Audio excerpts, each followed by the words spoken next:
즉 형제들아 어찌할까? 너희가 모일 때에 각각 찬송시도 있으며 가르치는 말씀도 있으며 계시도 있으며 방언도 있으며 통역함도 있나니 모든 것을 덕을 세우기 위하여 하라. 만일 누가 방언으로 말하거든 두 사람이나 많아야 세 사람이 차례를 따라하고 한 사람이 통역할 것이요. 만일 통역하는 자가 없으면 교회에서는 잠잠하고 자기와 하나님께 말할 것이요. 예언하는 자는 둘이나 셋이나 말하고 다른 이들은 분별할 것이요. 만일 곁에 앉아 있는 다른 이에게 계시가 있으면 먼저 하던 자는 잠잠할지니라. 너희는 다 모든 사람으로 배우게 하고 모든 사람으로 권면을 받게 하기 위하여 하나씩 하나씩 예언할 수 있느니라. 예언하는 자들의 영은 예언하는 자들에게 제재를 받나니 하나님은 무질서의 하나님이 아니시오 오직 화평의 하나님이시니라. 모든 성도가 교회에서 함과 같이 여자는 교회에서 잠잠하라. 그들에게는 말하는 것을 허락함이 없나니 율법에 이른 것 같이 오직 복종할 것이요. 만일 무엇을 배우려거든 집에서 자기 남편에게 물을지니 여자가 교회에서 말하는 것은 부끄러운 것이라. 하나님의 말씀이 너희로부터 난 것이냐 또는 너희에게만 임한 것이냐. 만일 누구든지 자기를 선지자나 혹은 신령한 자로 생각하거든 내가 너희에게 편지하는 이 글이 주의 명령인 줄 알라. 만일 누구든지 알지 못하면 그는 알지 못한 자니라. 그런즉 내 형제들아 예언하기를 사모하며 방언 말하기를 금하지 말라. 모든 것을 품위 있게 하고 질서 있게 하라. 아멘. 하나님의 말씀입니다. 오늘은 아주 구체적으로 예배의 내용과 질서와 형식에 대해서 설명하고 있는 소중한 본문이 되겠습니다. 우리 교회에서도 예배하는 순서가 있는데 제가 교회 개척하고 이제 부목사로 있다가 담임 목사가 돼서 목회를 시작하고 예배를 준비할 때 제일 고민한 것이 예배 순서를 정하는 거였습니다. 그 예배의 모든 순서가 하나님이 원하시는 대로 그리고 성경에서는 어떻게 그리고 교회 역사 속에서는 이 예배의 순서가 어떻게 바뀌어왔는가 제가 고민을 많이 했습니다. 그래서 지금 저희 교회에서 함께 정해서 있는 순서대로 하는 것도 결국 이 예배를 통하여서 하나님께서 우리를 인도하시고 또 통제하시고 또 가르쳐 주시고 또 새롭게 하시는 것을 경험하기 위한 다 깊은 고민이 있는 결과입니다. 여러분 맨 처음에 우리가 예배 시작할 때 뭐 하죠? 찬송하죠. 찬송 전에 하나 더 하는 게 있습니다. 예배로의 부르심입니다. 우리가 다 예배에 이렇게 불러서 함께 주님 예배의 자리에 있다는 것이 분명해지는 거죠. 그리고 하나님을 찬송하는 겁니다. 찬송하는 것은 감사하는 마음으로 하나님을 높여드리는 겁니다. 그때 찬송이 이미 예배가 원하는 목적을 다 이루는 겁니다. 그 다음에 이 예배의 순서에 하나님이 우리와 함께 소통하시면서 우리를 향한 하나님의 뜻을 이루는 순서들이 있습니다. 예배는 그래서 가장 먼저 하나님께 찬송하는 겁니다. 그리고 우리 교회에 어떤 순서가 있죠? 참회의 기도의 순서가 있습니다. 참회의 기도는 마치 성소에 들어갈 때 이 성막 바깥에 있었던 자가 이 예배의 자리에 들어올 때 회개하고 들어오는 거예요. 참회의 기도로. 그래서 마당들과 성소와 지성소로 나아가는 그것을 경험하는 순서이기도 합니다. 그래서 우리가 자기를 성찰하고 또다시 회개할 것을 돌아보고 하나님이 기뻐하시는 거룩한 모습으로 준비하는 것이죠. 여러분, 그런데 우리가 그 참회의 기도로 우리가 거룩해지는 게 아닙니다. 거룩을 준비하는 겁니다. 그리고 성령님께서 우리를 믿음으로 예수 그리스도께서 십자가에 흘리신 보혈로 거룩해지는 겁니다. 그래서 그것을 담대함으로 나아가기 위하여 구약에서 그렇게 요구했던 것처럼 하나님의 백성들에게 손을 씻고 발을 씻고 모든 게 몸을 준비하고 정결하게 준비해서 하나님 앞으로 나오게 하는 것입니다. 그리고 믿음의 고백이 있습니다. 그리고 하나님의 말씀을 들어야 합니다. 그리고 결단하는 겁니다. 그리고 다시 하나님께 봉헌하고 그리고 하나님께 나아가는 그 모습으로 세상으로 나아가는 겁니다. 그리고 우리의 삶 전체가 예배하는 삶이 되는 겁니다. 그 모이는 예배에서 우리가 예배에 실패하면 삶의 자리에 나가서 예배자로 살아내기가 힘겨운 겁니다. 거기서 주님 만나야 합니다. 그래서 예배의 자리에서 그 예배의 시간에 우리가 주님과 만나고 예배하는 그 모든 삶이 여러분 우리의 삶의 우선순위로 그 예배가 있어야 우리의 믿음을 지키기에 훨씬 유익합니다. 그 순서가 바뀌면 안 됩니다. 많은 분들은 이 일주일부터 월요일부터 토요일까지 열심히 살다가 안식일이라고 생각해서 주일에 와서 이렇게 쭉 좀 힘 좀 빼고 좀 날 좀 위로해 주세요. 날 좀 회복시켜 주세요. 이런 마음으로 예배 자리에 나오시는 분도 있으실 거예요. 그래도 그 예배 자리에 나오면 저는 참 감사하다고 생각해요. 삶이 지금 너무나 여유가 없으니까 그것도 하나님이 원하시는 바일 겁니다. 그러나 정말 우리가 예배자의 삶을 살아낸다면 그 예배를 위해서 월요일부터 토요일을 사시기를 축복합니다. 우리의 삶의 우선순위가 주님을 예배하기 위한 목적으로 순서가 정해져야 하나님의 백성으로 믿음으로 살기에 가능합니다. 그렇지 않다면 우리는 하나님을 나의 위로자와 나의 소원을 들어주는 자로 바꾸게 되는 것입니다. 하나님 우리를 창조하시고 우리를 향한 하나님의 목적은 우리가 하나님을 알아가고 하나님을 경외하고 하나님을 예배하는 데 있습니다. 그리고 그것이 결국은 우리의 삶을 지키고 안전하게 하고 우리를 축복하는 길이기 때문에 그것을 요구하시는 것입니다. 초대교회에 이 고린도 교회의 예배 순서가 이렇게 정해져 있다는 것이 놀랍습니다. 아마도 바울이 그렇게 그들에게 가르쳤고 또 오랜 전통 가운데 회당에서 이 디아스포라 유대인들이 그래도 하나님을 경외하는 순서들이 있었을 것입니다. 그러나 그 순서들 가운데 성령님의 통치하심을 받는 것이 예배의 순서를 또 예배의 내용을 결정하는 데 얼마나 중요한가를 설명하는 본문이 되겠습니다. 그러므로 오늘 이 예배에서 우리가 하나님의 인도하심을 받고 예배 순서들을 통해서 배워야 할 하나님이 뭐냐 하면 오늘 제목입니다. 평화와 질서의 하나님입니다. 평화와 질서의 하나님으로 경험할 수 있는 그 예배의 순서를 가르쳐주는 것입니다. 이 초대교회에 먼저 찬송시가 있었고요. 그 다음에 가르치는 말씀이 있었습니다.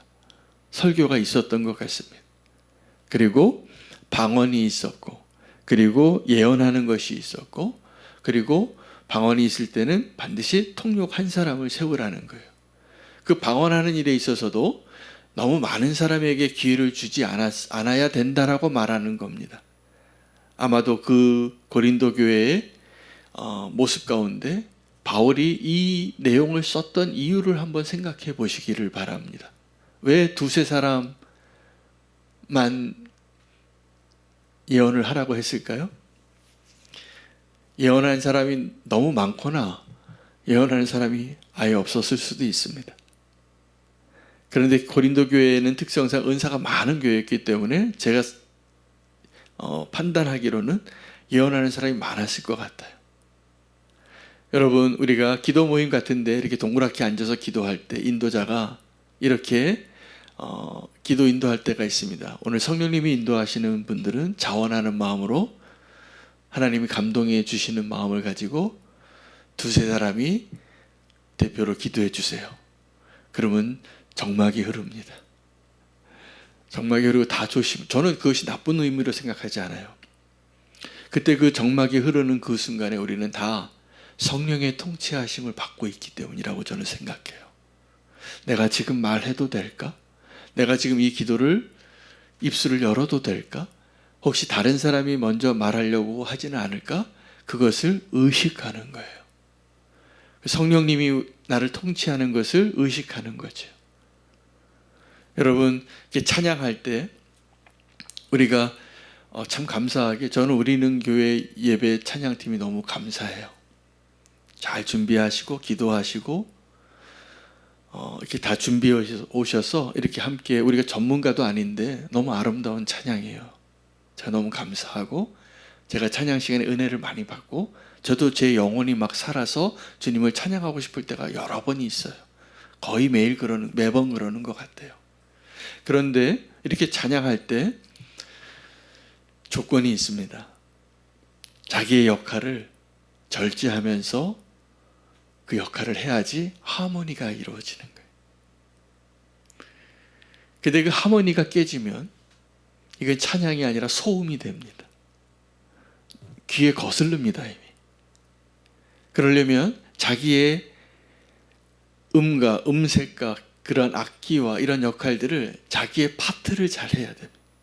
그 파트를 하면서 들어야 돼요. 다른 사람이 지금 어느 정도 소리를 크기를 내고 있나? 그리고 어떤 음이 지금 들리나? 다 들려야지 아름다운 겁니다.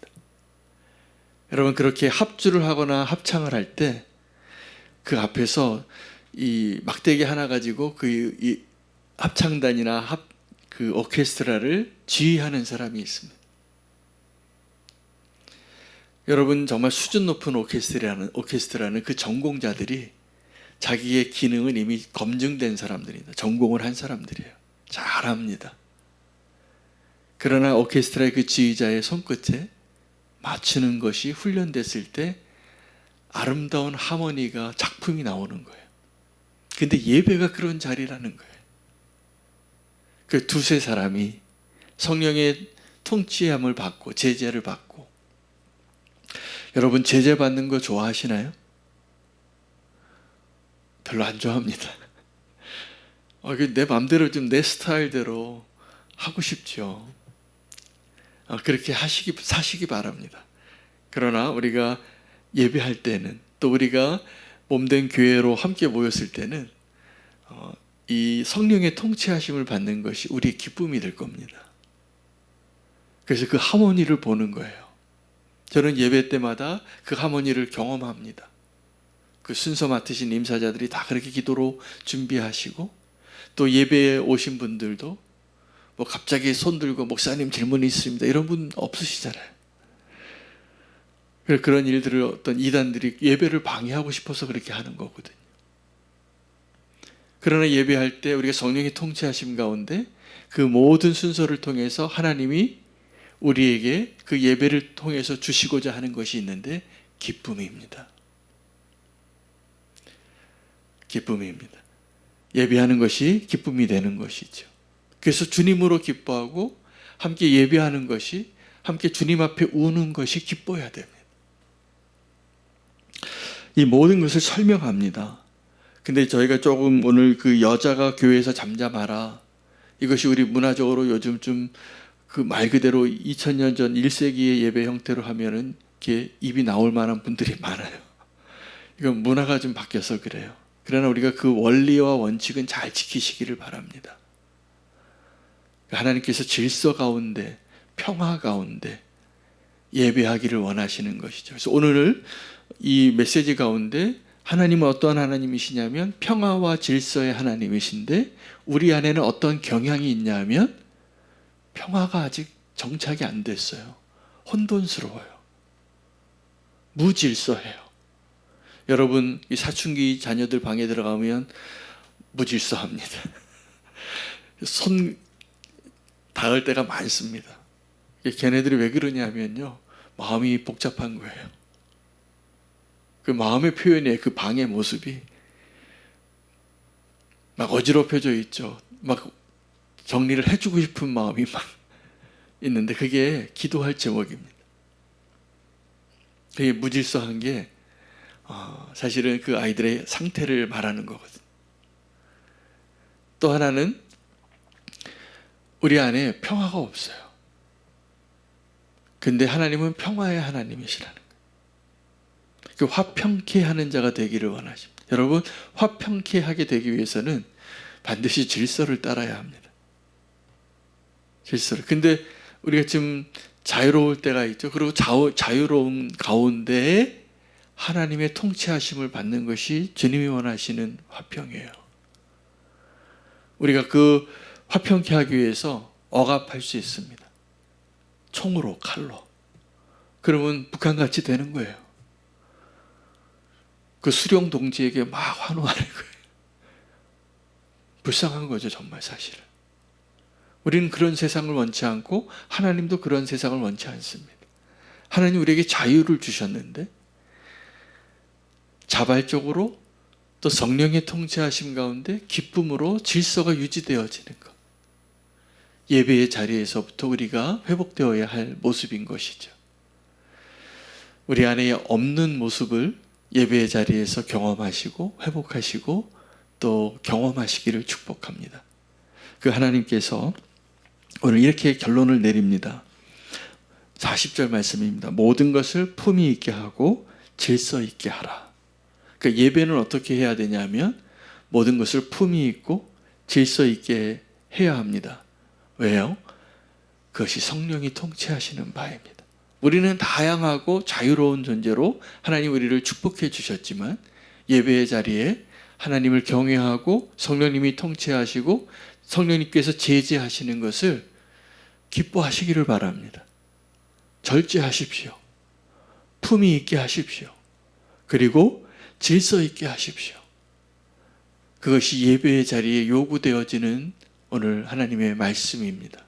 우리의 삶도 그래서 이 예배의 그 자리에서 하나님이 통치하셔서 제재도 하시고 격려도 하시고 화평케 하시고 우리를 유익하게 하기 위해서 행하신 그 모든 일들이 우리의 삶의 모습으로 확장되어지고 증명되어질 수 있도록 우리가 순종하는 자 되시기를 축복합니다. 그 예배의 모습을 한마디로 요약하면 성령님의 통치하심을 받는 자리에 함께하는 것입니다. 그러니까 주님께서 함께 기뻐하는 잔치의 자리예요. 오늘 그 기쁨이 회복되시기를 축복합니다. 오늘 그 예배